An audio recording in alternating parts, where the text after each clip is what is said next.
Today we're going to focus on the pelvis.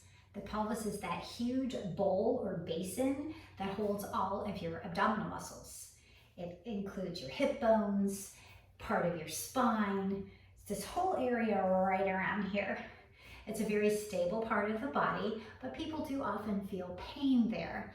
Students will come to me saying that their low back hurts or their hip hurts, and sometimes it's because there's some imbalance in the pelvis. We're going to take a few stretches and movements to see if we can gain some greater awareness of the pelvis.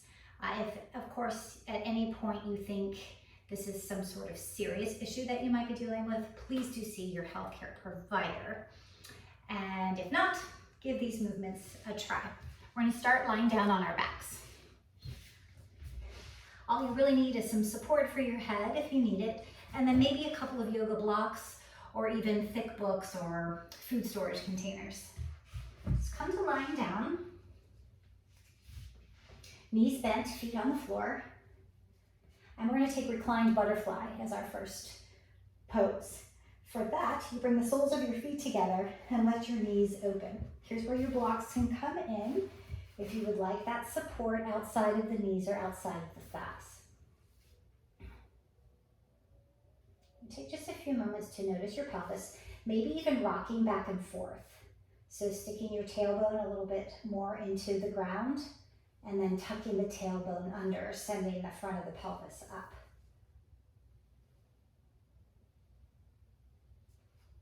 Then come to kind of neutral, which is going to be in between that, poking the tailbone down and sending the front of the pelvis up. And you might even place your hands on the front here, the front of your pelvis, and just see if you can notice. Do things feel pretty even? Or not. Maybe even removing the supports from underneath and seeing if you notice any difference.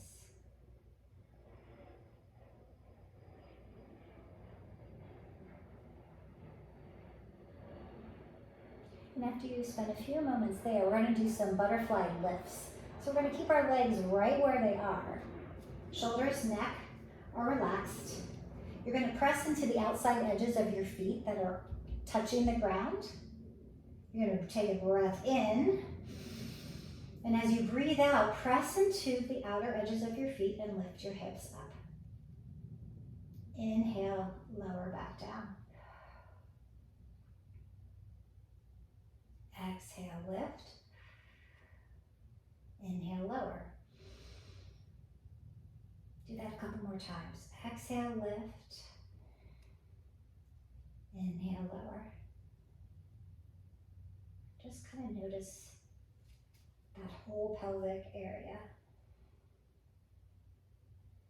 And then you can lift the knees up and take your feet wide. Pause for a couple moments here. And now with your feet about hip-width distance apart, so not the feet together, but about hip-width distance apart, we're going to squeeze the knees in towards one another and release. Draw the knees in towards one another. Don't have to press hard, and release. Take a breath in. Exhale, squeeze the knees together. Inhale, separate. Exhale, together. Do that a couple more times.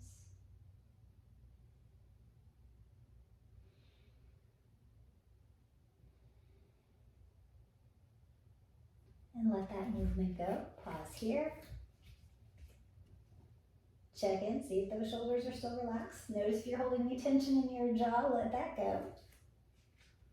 And we'll conclude with a few flowing bridges. Legs stay the same, upper body stays nice and relaxed. This time you're pressing into the bottoms of your feet. Take a breath in. As you exhale, lift the hips up. Inhale, lower. Exhale, lift. And do that back and forth a few times. Doesn't matter how high your hips come off the ground. We're not working so much on the back bend. Just getting some awareness of this whole area. You might notice though that your glutes start to contract when you lift up. That's a good thing. And soften when you lower. One more time, breathing in. Breathe out and lift. Inhale and lower. Let that movement go. That concludes our pelvic awareness sequence. Please feel free to reach out if you have any questions about this or any other movements that you might like to take.